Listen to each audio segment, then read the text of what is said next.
The crack of the rifle shattered the mountain silence like lightning splitting stone. High above the frozen valley, the report echoed off the jagged ridgelines and rolled down into the skeletal pine forests below. Birds startled from their perches, swirling like torn black cloth against the gray sky. And then, as quickly as they'd erupted, they vanished again into the oppressive stillness. Only the thin trail of vapor curling from the suppressor broke the illusion that time had stopped. Private Emily Hart did not flinch. Her finger eased off the trigger, breath steady, eyes locked through the scope.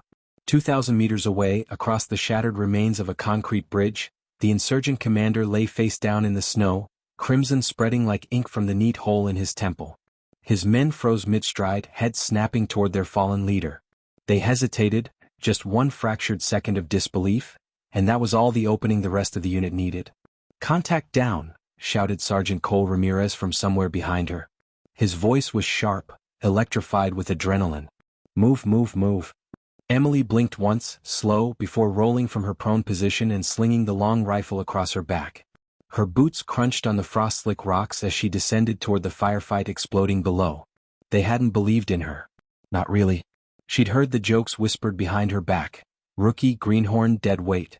They didn't know that she'd trained under Jack Mercer, the ghost of Kandahar, the man whose name still made enemy spotters check their shadows. She'd never bragged about it. Mercer had drilled into her the first rule of survival: let them underestimate you. It buys you the seconds you need to end the fight. Now, after one shot, nobody was underestimating her anymore. The ambush.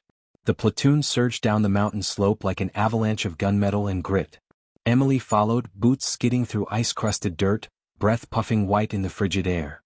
The plan had been simple: neutralize the warlord, scatter his forces, secure the bridge for the convoy pushing through from Kunar province.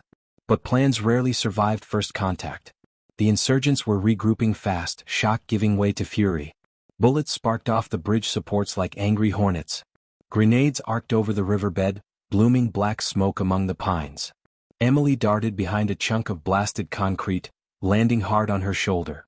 The sting bit through her thick combat jacket, but she ignored it.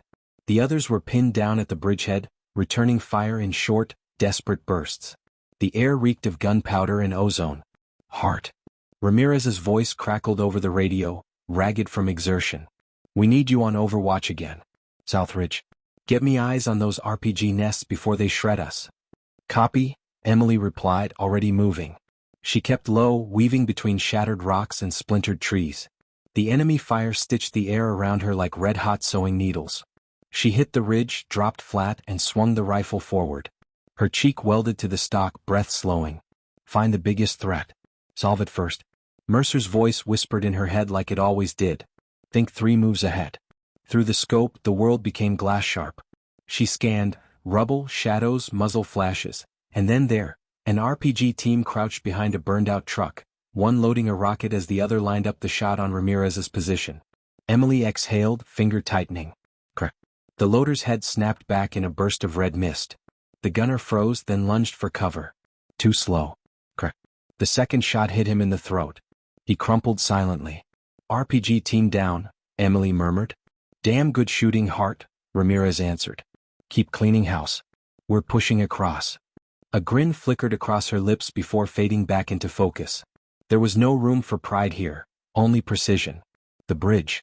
By the time the squad stormed the bridge, smoke curled from every corner. The concrete was cratered, the air a hot, choking soup of cordite and dust. Emily vaulted the twisted rebar and joined the others in clearing the far end. "Room clear," shouted Corporal Mason Lee from a gutted checkpoint hut. "Clear," echoed Specialist Dana Owens, checking corners with her M4 raised. Bodies littered the asphalt. Insurgents sprawled in tangled heaps, AKs scattered like discarded toys. One still twitched, gasping. Ramirez strode over and put a round cleanly through his chest. No hesitation, no anger, just efficiency. Emily watched without comment. She'd long since learned that mercy wasn't always survival. They regrouped near a cracked highway sign riddled with bullet holes. The snow around it was trampled and bloody. "Status?" Ramirez demanded. "2 wounded, no Kia," Owens reported. "We've got maybe 15 minutes before their reinforcements get curious." Ramirez turned to Emily. "That shot back there, you dropped him from 2 clicks out?" 2,081 meters, she said simply. Mason let out a low whistle. Hell, I can barely see that far. Ramirez studied her a moment, something new in his eyes, respect or maybe unease. You keep pulling shots like that, Hart, and they're gonna start writing your name on walls. Emily said nothing. She didn't want her name on walls. She just wanted to get her squad out alive. Flashback, the ghost's lesson. That night, after they secured the bridge and dug in, Emily sat cleaning her rifle by the glow of a dim red lamp. Her hands moved automatically, stripping, wiping, oiling, reassembling. The others were joking quietly around a small camp stove, the laughter brittle but welcome. She drifted back to a different cold night 2 years ago in a wind-blown training range in Montana. Mercer had been just a silhouette against the aurora-lit sky, long hair tied back, eyes pale and hard as old ice. "You're too fast," he'd said, crouched beside her. "That's your problem." "I'm hitting the targets," she'd replied defensively. "You're killing paper, not people." He'd pointed at her trigger finger. "Slow is smooth. Smooth is fast. You don't beat distance with speed, you beat it with patience." "I don't have patience." "That's why you'll win." He grinned wolfishly.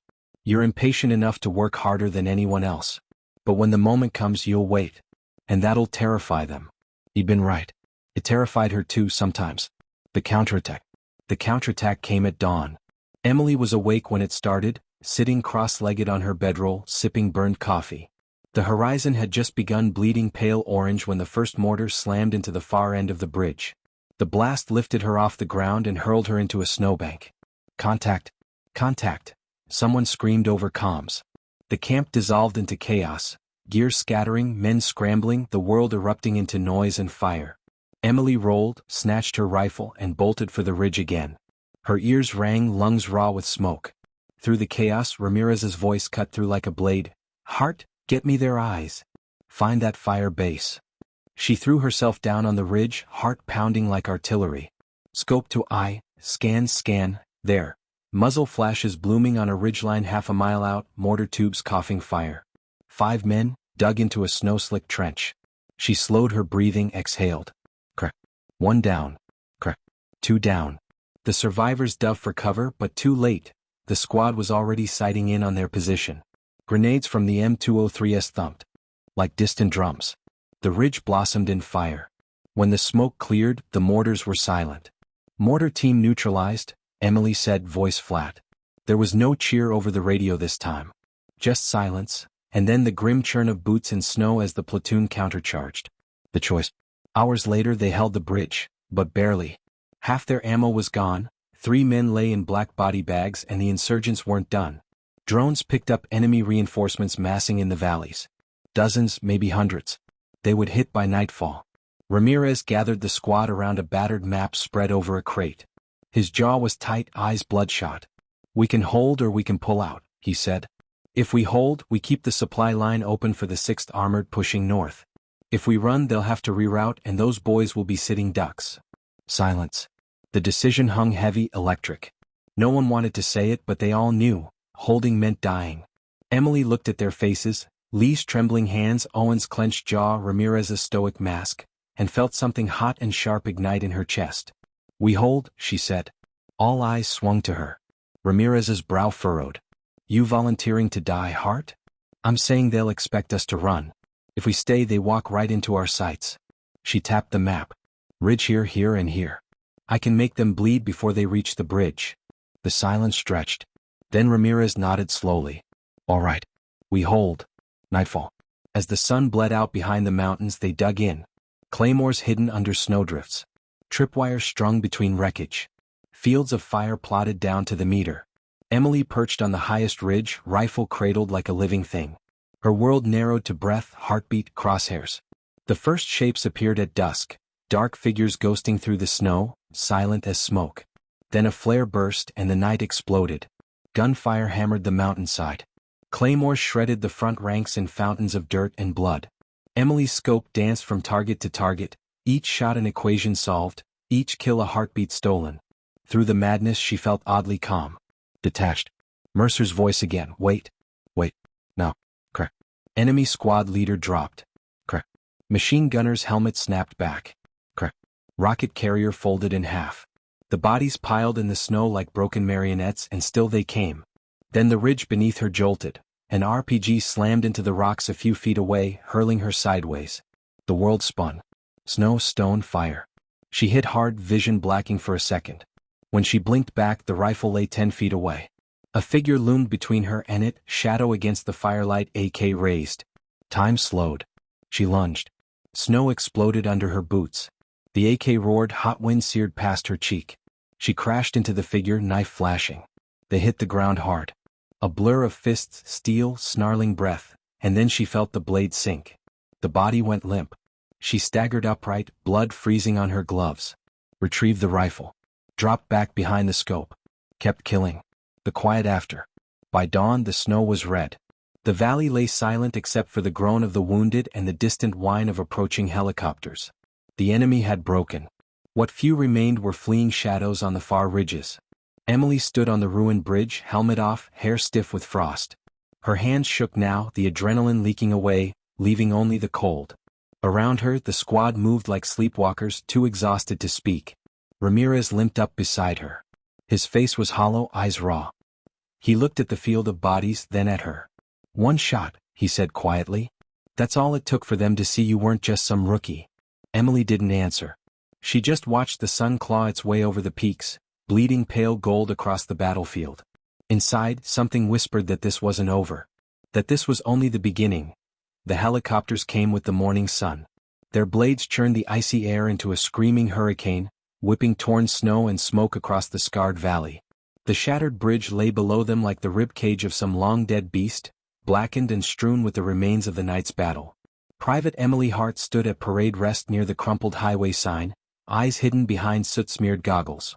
She had cleaned her rifle twice already, every motion mechanical, precise. Anything to keep her hands from shaking. The rest of the squad watched in silence as the first black silhouette descended, touching down on the cracked road with a squeal of skids. Dust and blood spattered the fuselage like rust. The side door banged open. A tall officer in a snow camouflage parka stepped out, collar up against the wind. The rank tabs on his chest flashed silver. Major. Major Curtis Holbrook strode through the ruin like he owned it, gaze sweeping over the burned-out vehicles, the frozen corpses half buried in drifted snow. His expression didn't change. When he reached the platoon, he stopped, boots grinding on gravel. "Which one is Hart?" he said. Emily stepped forward without hesitation, though her stomach clenched. Holbrook's gaze flicked over her like she was a weapon on a table. "You made the shot." "Yes, sir." 2,081 meters.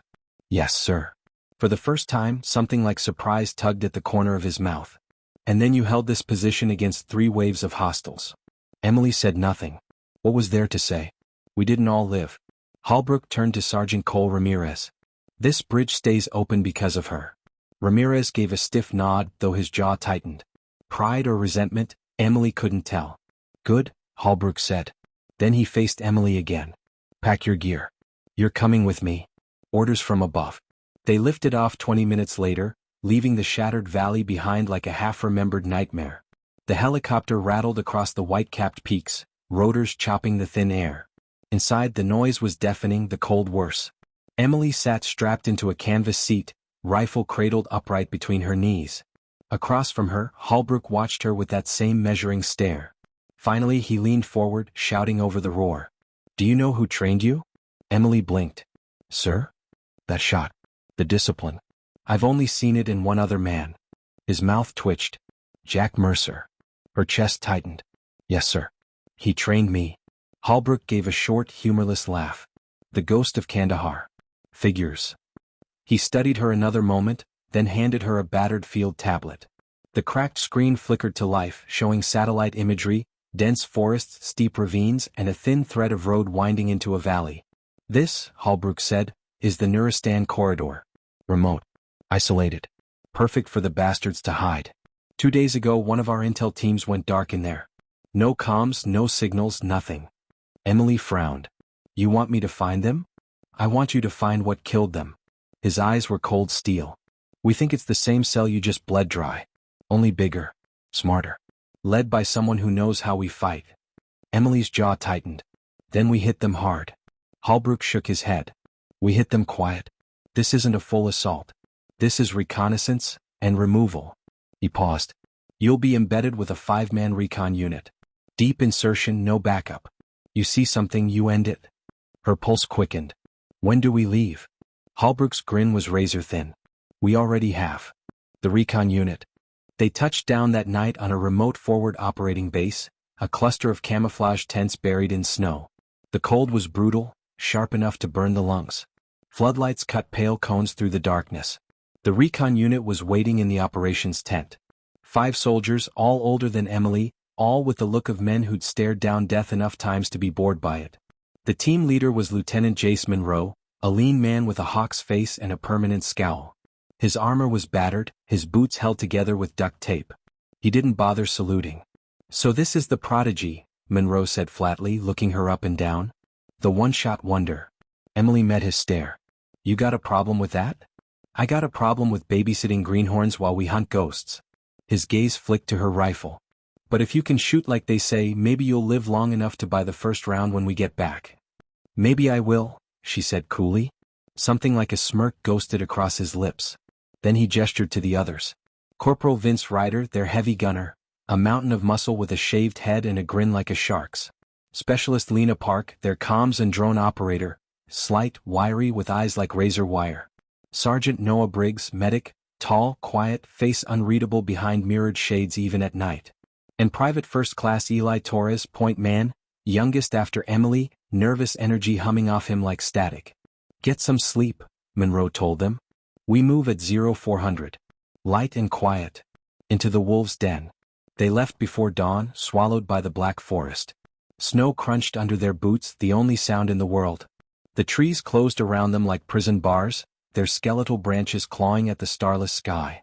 Their breath fogged in the freezing dark. No chatter, no complaints.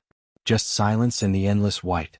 Emily walked second in the column, just behind Torres, her rifle suppressor gleaming faintly in the dim glow of her NVG.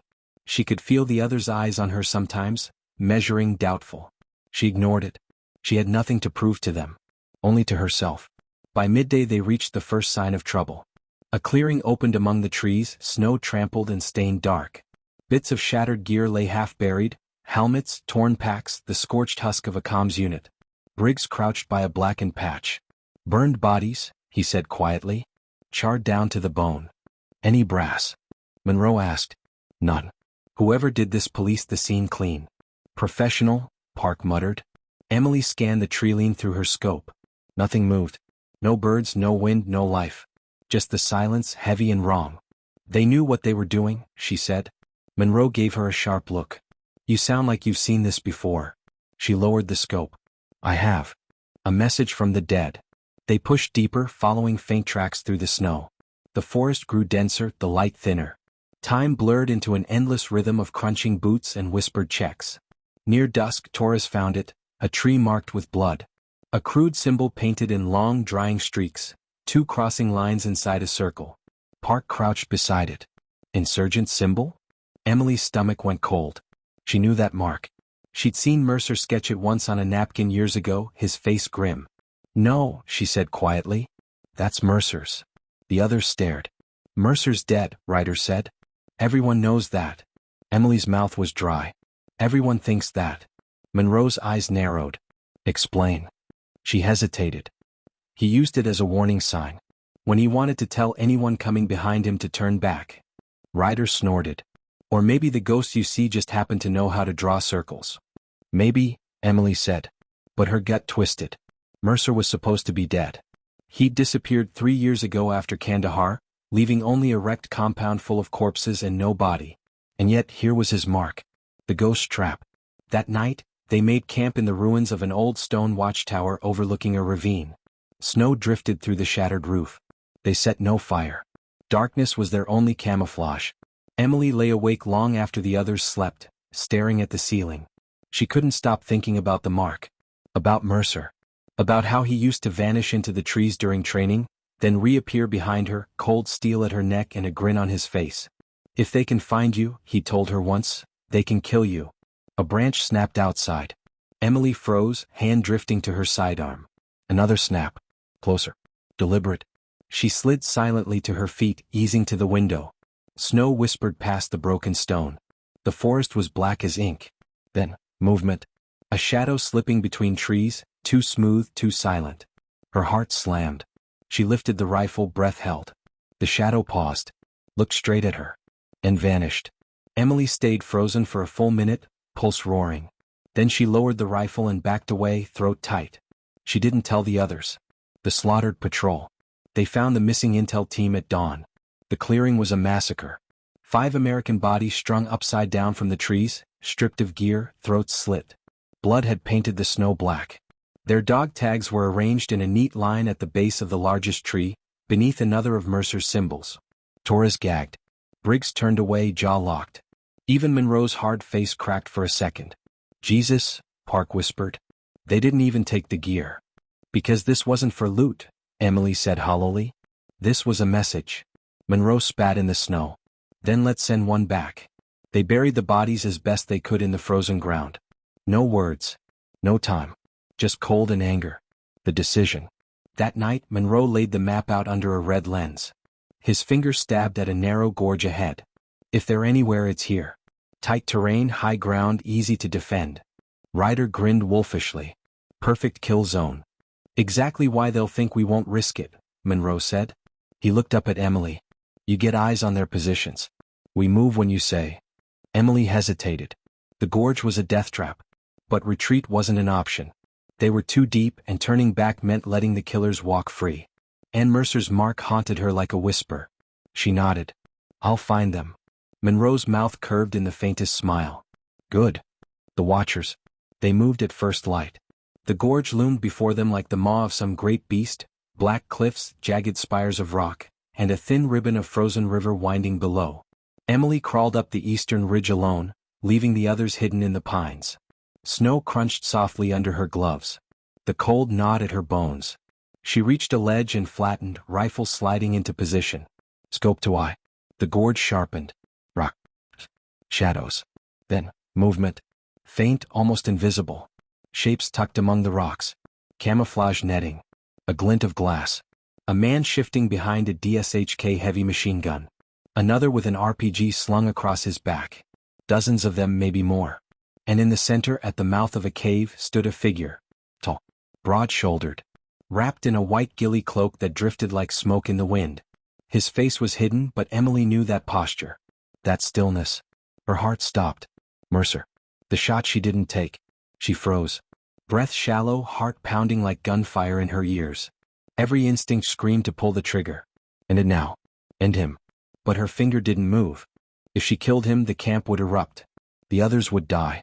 And part of her, the part still that young recruit in Montana staring at her impossible mentor, didn't believe it. Couldn't believe it. Mercer stepped back into the cave and was gone. Emily lowered the rifle slowly. Snow whispered across the ridge like ghost voices. She keyed her calm, voice steady only through sheer force. Monroe. I've got eyes on the camp. Talk to me, he said. She swallowed hard. There's a lot of them. How many? Enough to kill us all. Silence. Then Monroe's voice, grim. Then we make sure they don't get the chance. Emily stared at the cave where Mercer had vanished, her pulse still erratic. If they can find you, they can kill you. For the first time, she wasn't sure which side of the scope she belonged on. The night was pitch black except for the faint glow of distant artillery flashes. Staff Sergeant Elena Ramirez crouched low behind a fractured stone wall, her breath slow and measured, her rifle braced across her knee. She could feel the dry grit of the Cunard province soil under her gloves, the faint electric hum of adrenaline coiling through her veins. Around her, her fire team of the United States Army's 75th Ranger Regiment huddled silently, waiting for her signal. They had spent all day climbing the goat trails up this ridge, burdened by 60 pounds of gear each, and they were moments away from striking a high-value insurgent relay station that had been coordinating ambushes across the valley. She studied the enemy compound through the thermal scope. The ridgeline outpost was little more than a cluster of mud brick huts and a radio antenna, but she counted 8 heat signatures moving around, and at least 2 more lying prone on the roof, likely sentries. The air was still, the mountains looming like black jagged teeth under the moonless sky. Elena tapped her throat mic, Echo 1, eyes on target. 2 rooftop sentries, 6+ inside. Claymore arcs on the south approach. Roamers on the east side, near the generator shack. Copy that, murmured Sergeant First Class Marcus Tate from the rear element. We'll cut the road. Wait for your shot. Elena's heart thumped once hard. This was it. She signaled her team with two clenched fists. Four shadows ghosted forward, staying low. Her sniper partner, Corporal J. Kim, slid next to her, setting up his suppressed marksman rifle on a bipod. He whispered, "Wind's dead calm. I've got the left roof." "Right roof's mine," she whispered back. They exhaled together, and two faint puffs of suppressed fire cracked the night. Both rooftop sentries crumpled silently, rifles slipping from limp hands. No alarms yet. "Roof clear," Elena hissed into comms. "Go." Her assault element surged uphill. They moved like wolves, silent and precise. Elena and Kim provided overwatch, picking off any figures who wandered too far from cover. One guard stepped out to urinate by the generator shed, a brief flash of heat on her scope, and she stitched a single round through his temple. He dropped without a sound. Then the world exploded. The first claymore ripped open the south trail in a spray of fire and jagged steel, cutting down two insurgents who had been rushing uphill from the village. The compound erupted in chaos. Shouts, gunfire, the sharp wail of someone screaming. "Contact front," yelled Specialist Rory Dalton, hurling a flashbang through a doorway. The blast lit the interior like lightning. He charged in after it, rifle barking. Elena abandoned overwatch and sprinted downhill to join the breach team. Dust and the copper tang of blood hung in the air as she slid into cover behind a crumbling wall. Bullets cracked over her head, snapping chunks of mud brick into her helmet. Room left clear. Room right, shit, contact. An insurgent burst from a side room with a PKM machine gun, firing wild. Elena didn't think, she just moved. She pivoted around the corner, put 2 rounds into his chest plate, then another into his jaw as he stumbled. He collapsed in a twitching heap, the PKM clattering across the floor. "Clear," she barked. Dalton nodded, eyes wide. "Thanks, Sarge." They pushed deeper. The radio shack was at the center of the compound, their primary target. It was heavily sandbagged, with steel mesh over the windows. A stubborn little fortress. And it was where the last holdouts were making their stand. "Fragate?" Kim asked, crouched by the doorframe. Elena shook her head. "Comms gears inside. We need it intact." "Then how?" Gunfire raked the doorway, cutting him off. Sparks spat from the metal frame. They dove aside. Elena clenched her jaw. Smoke and push. They tossed 2 smoke grenades. As gray tendrils curled through the room, she shouldered through the doorway, firing on the move. Figures loomed and blurred in the haze. She shot center mass, controlled pairs, dropping one after another. Dalton flanked left, Kim to the right, and within seconds it was done. 7 men sprawled across the floor, their blood pooling black on the concrete. Elena ripped the headset from the dead radio man, slinging the ruggedized transmitter unit into her pack. Package secure. Then a deep boom echoed from outside. The entire building shuddered. Dust sifted down from the ceiling. "RPG." Tate's voice roared over comms. "We're taking fire from the village." Squad-sized element closing fast. Elena cursed. They had minutes, maybe less, before they were swarmed. "Exfil Plan Delta," she snapped. "Blow the antenna and fall back to the saddle. Move." Dalton planted thermite charges on the base of the tall antenna. They sprinted out as it melted and sagged, collapsing in a roar of sparks. Elena led them downslope, weaving through boulders as tracer fire hissed overhead from the advancing enemy reinforcements. Then the night ripped open. Mortar rounds began slamming into the ridge around them, dull crumps that sent geysers of dirt and rock into the air. Elena hit the ground hard as a blast wave washed over her.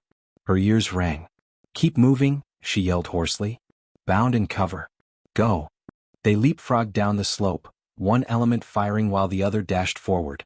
Every step was agony, her thighs burned, lungs screaming, but she forced herself to keep going.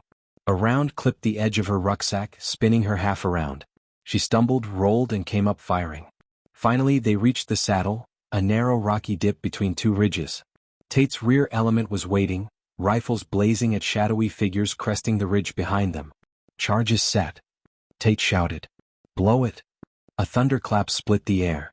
Claymores and demo blocks they had placed earlier ripped the ridgeline trail apart, collapsing boulders onto the path. Enemy fighters were flung like ragdolls into the air. Elena didn't wait to watch. "Break contact. North route. Go, go, go." They vanished into the black maze of the mountains. 2 hours later, they finally halted in a dry creek bed miles away, bent double and gasping. The stars burned cold and sharp overhead. Elena collapsed to her knees, ripping off her helmet. Sweat drenched her hair, her heart still hammering like a drum. She counted heads. All present. Miraculously no one dead. Dalton had a graze on his forearm. Kim's lip was split. Nothing they couldn't patch. Tate slumped beside her, gulping water. Hell of a run, Ramirez. She gave him a tired grin. You kept us alive. I'll call it even. Kim was already unpacking the radio unit, spreading the salvaged components on a poncho. Data drive's intact, he reported. This thing's loaded with traffic logs, call signs. They were coordinating every ambush in the district. Then tonight hurt them, Elena said. But in her gut she knew it wasn't over. At dawn they trudged back into Camp Blessing, boots caked with dust.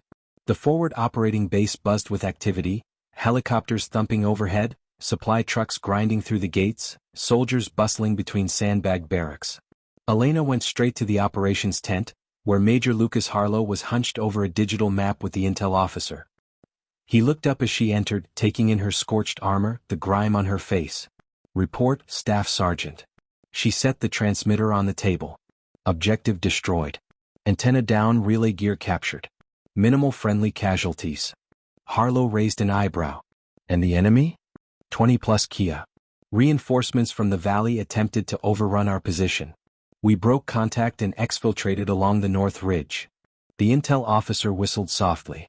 That explains the chatter. Enemy networks went dark around 0400. Harlow leaned closer to her. Good work. But listen, we just intercepted something else. There's an insurgent commander in this valley. Call sign Kamar.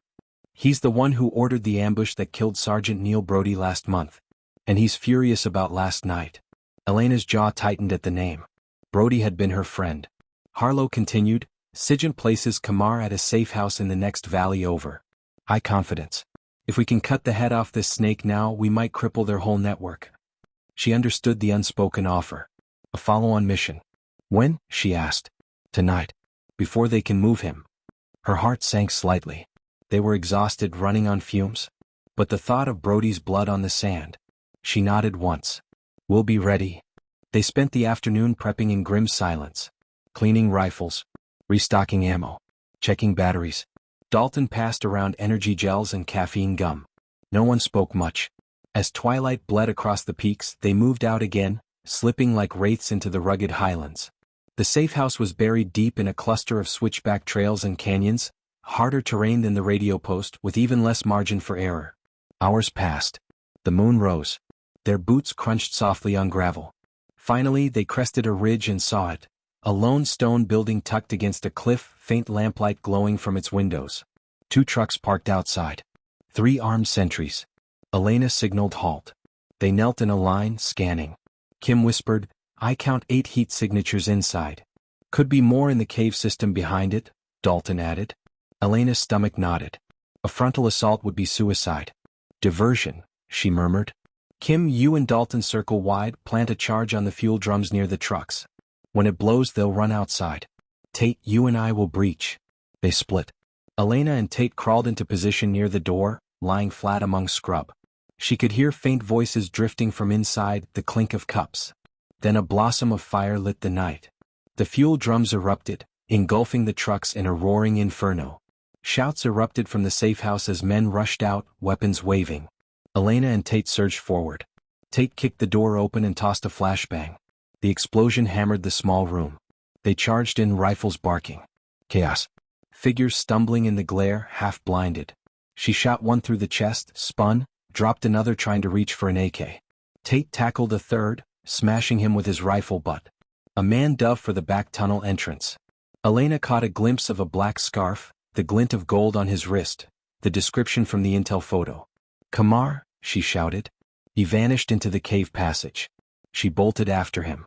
The tunnel twisted into darkness. Her boots pounded on stone. She could hear him ahead, frantic breathing, scrabbling feet. She shouldered off her pack, lighter and faster now, her rifle muzzle sparking in the pitch dark from her weapon light. Kamar whirled around a corner and fired a burst. Bullets sparked off the rock near her head. She dove, rolled, came up firing. Her rounds punched into his thigh. He screamed, fell and dropped his rifle. She was on him in an instant, slamming him against the cave wall, muzzle to his skull. Hands, she roared. Now. He spat at her. She smashed the butt of her rifle into his jaw, dropping him limp to the ground. Breath ragged, she keyed her mic, target down. Alive. Silence for a beat. Then Tate's voice, copy. Exfil fast, we've got more movement outside. They dragged Kamar out, zip-tied and bleeding but breathing. Helicopter blades thundered overhead as they reached their extraction point on the ridge. As the bird lifted into the cold night sky, Elena sat with her rifle across her knees, wind tearing at her hair. Kamar lay at her feet, glaring with hate. She stared back, her expression carved from stone. Brody's ghost could rest tonight. But deep down, she knew the war would not. The helicopter's rotors battered the cold mountain air as Staff Sergeant Elena Ramirez sat rigid in the dim cargo bay, boots braced, rifle cradled tight. The captured insurgent commander, Kamar, lay zip-tied and gagged on the floor between her and Sergeant First Class Marcus Tate. His dark eyes burned with hatred even as blood seeped from the bandage on his thigh. The other Rangers sat around them, silent, helmets bobbing with the thrum of the UH-60 Black Hawk helicopter. They had been flying for 40 minutes, threading through the rugged ridgelines of Kunar Province toward Camp Blessing. Outside, twilight bled over the jagged peaks. The air crew had the cabin lights dimmed to red to preserve night vision. Elena's nerves coiled tight. This was the most dangerous part, exfil with a high-value detainee. The insurgents would know by now that Kamar had been taken. They would throw everything they had to stop him from reaching base alive. She leaned close to Tate, raising her voice over the rotor wash. We need to expect contact before we reach Blessing. They'll try something. Tate nodded grimly. Agreed. I already had the pilots adjust course. We'll refuel at Nawa Outpost halfway, just 15 minutes on the ground. Elena's stomach clenched. Landing in the open with an angry militia chasing them was a risk, but fuel was non-negotiable. She looked down at Kamar. The man's lips curved faintly under the gag, almost mocking. Like he knew something they didn't. They touched down at Nawa Outpost under a fading purple sky. The place was little more than a dirt landing zone ringed by HESCO barriers and razor wire, with a few prefab huts crouched in the dust. As the rotors slowed, the smell of kerosene and cordite hit Elena's nostrils. The Rangers disembarked quickly, rifles up, forming a perimeter while the crew chief refueled. Kamar was hauled out last, limping, still smirking faintly. Elena scanned the ridgelines through her scope. The peaks loomed like black teeth, shadows stretching long across the valley floor. Too many places to hide an ambush team. Her radio crackled. Major Lucas Harlow's voice from Camp Blessing came through, tinny and tense. Echo 1 Intel confirms enemy chatter. Multiple pickup trucks left the valley an hour ago heading your way. ETA unknown. They know you have Kamar. Elena's blood ran cold. Copy that, Tosi, she said. We'll expedite. She turned to Tate. We need to move now. Refuel complete? Almost, he said, then froze, looking past her. A flicker of light winked on the far ridge. Her stomach dropped. Incoming, she screamed. The first rocket slammed into the fuel bladders with a thunderous roar. A wall of fire erupted, engulfing the landing zone. The blast wave knocked her flat. Heat scorched her face. Gunfire erupted from the hills, a withering crossfire of PKM machine guns and AKs hammering down into the outpost. Contact! Contact! Tate roared. Chaos exploded. Elena rolled to her feet, vision swimming, ears ringing. Tracers hissed overhead like angry hornets. She grabbed Kamar by his collar and dragged him behind a concrete barrier as bullets sparked off the metal. Dalton. Kim. Suppress the south ridge, she shouted into comms. The Rangers scattered to firing positions, rifles and machine guns spitting. The air filled with the sharp snap of supersonic rounds. Dust geysered around them as the enemy poured fire down from the high ground. Elena keyed her mic to the pilots. Black Hawk, lift off now. Get airborne or you're dead on the ground.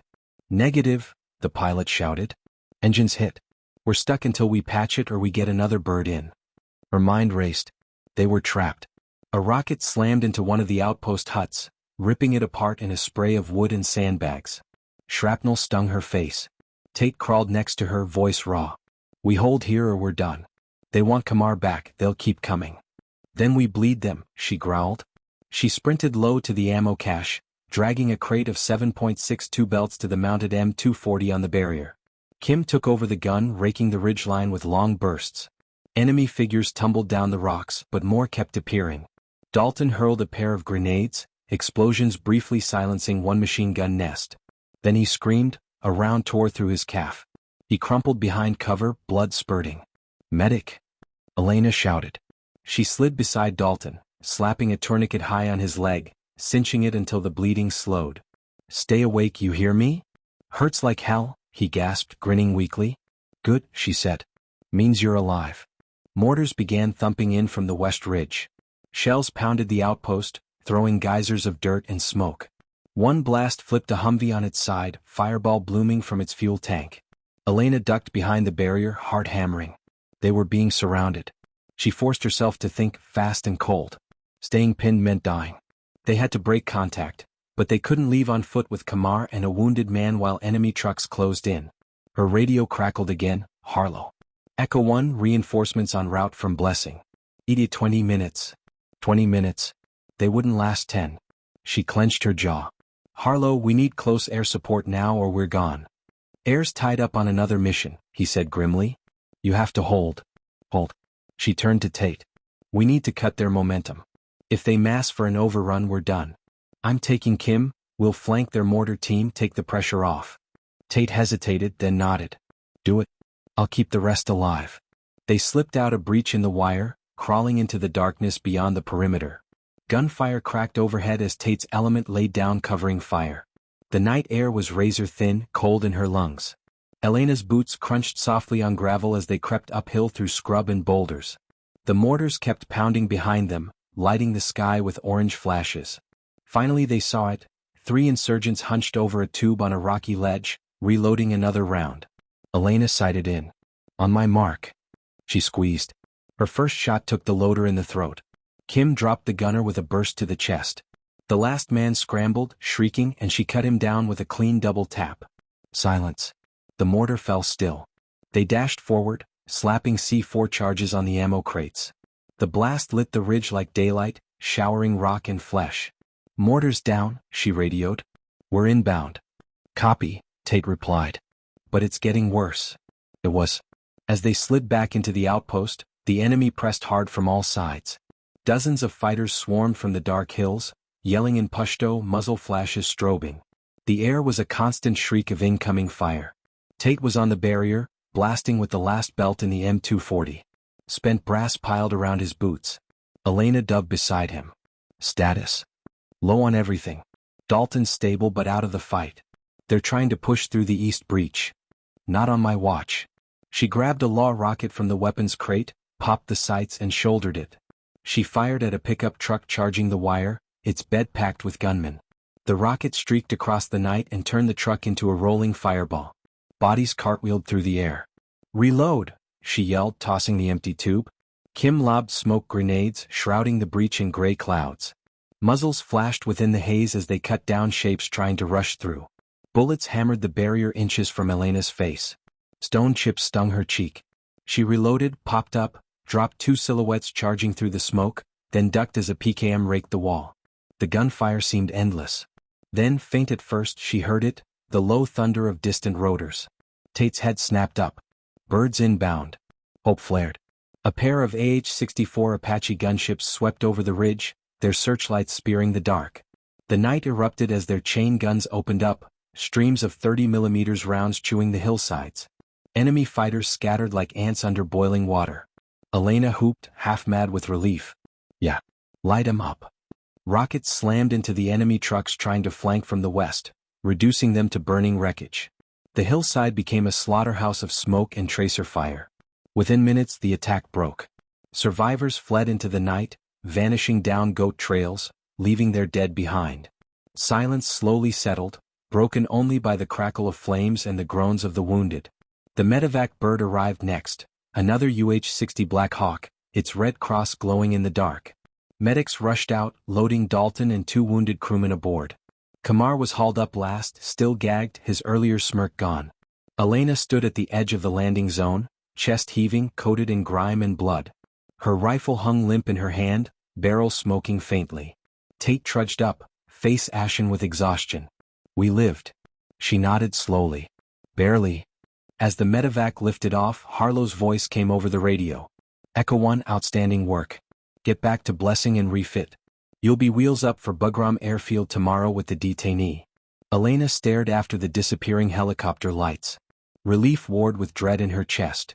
They had survived tonight, But Kamar's capture had set fire to the whole valley.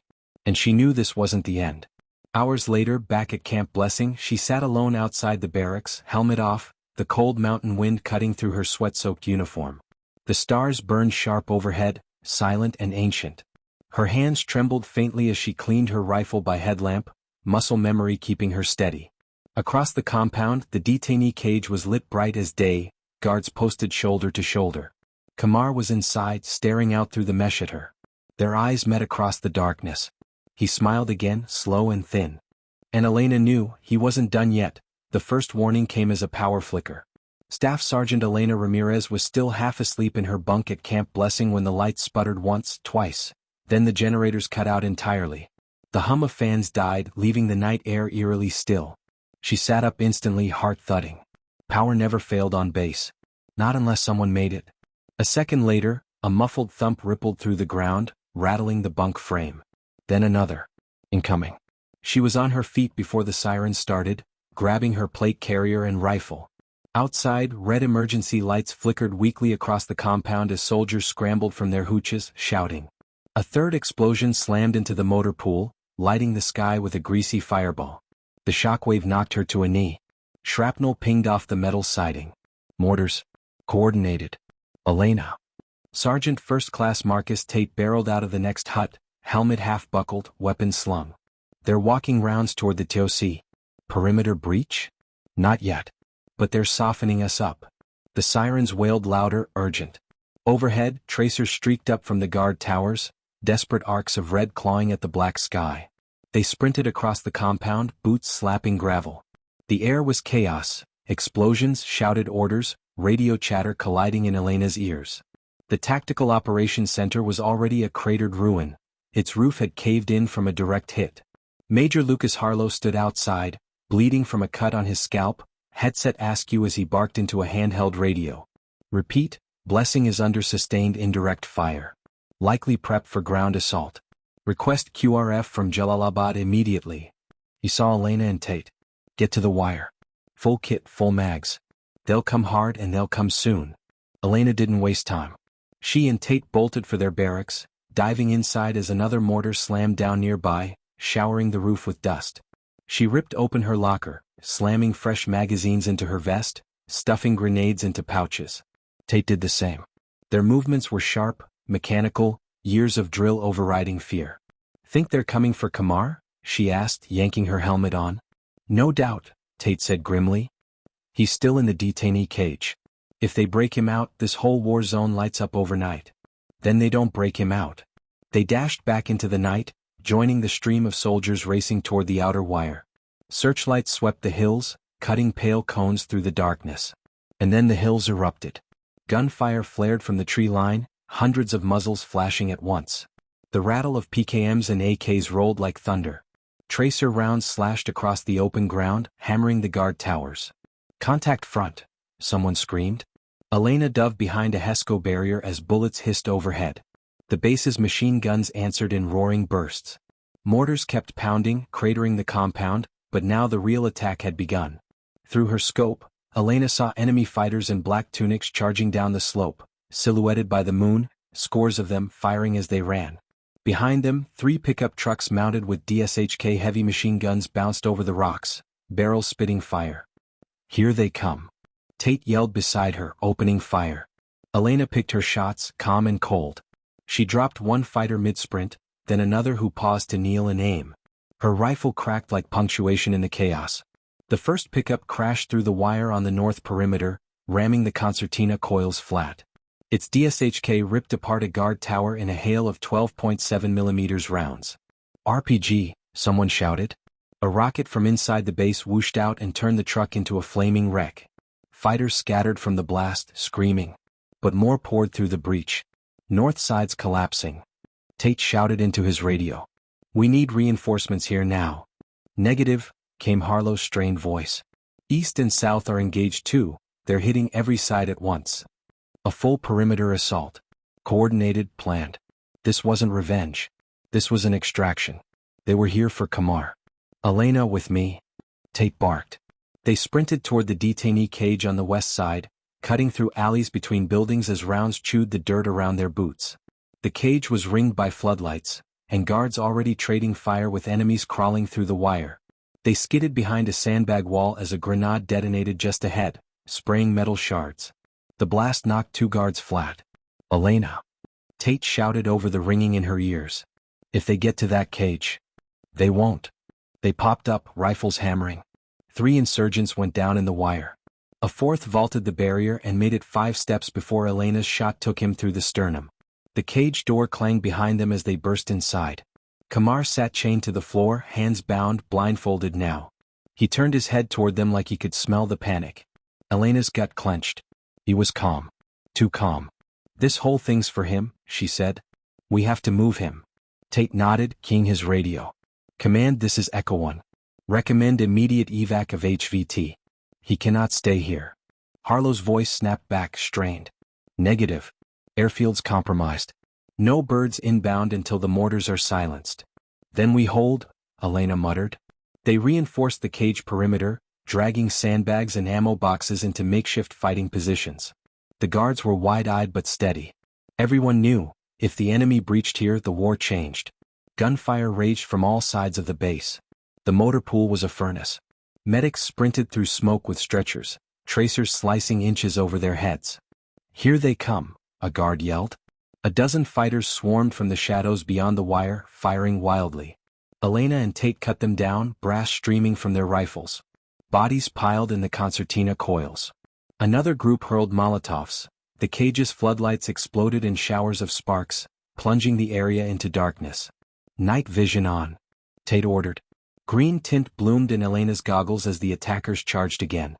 One made it to the cage door, clutching a satchel charge. She shot him through the eye socket. The charge went off anyway, shredding the outer gate but leaving the inner bars intact. "They're desperate," Tate panted. "They know this is their only shot," Elena said. Her radio crackled. "Ramirez, Tate, this is Harlow. QRF from Jalalabad just lifted. ETA 20 minutes. You need to hold that cage until then." "Copy," Tate said grimly, then muttered to her, 20 minutes feels like 20 years. It got worse.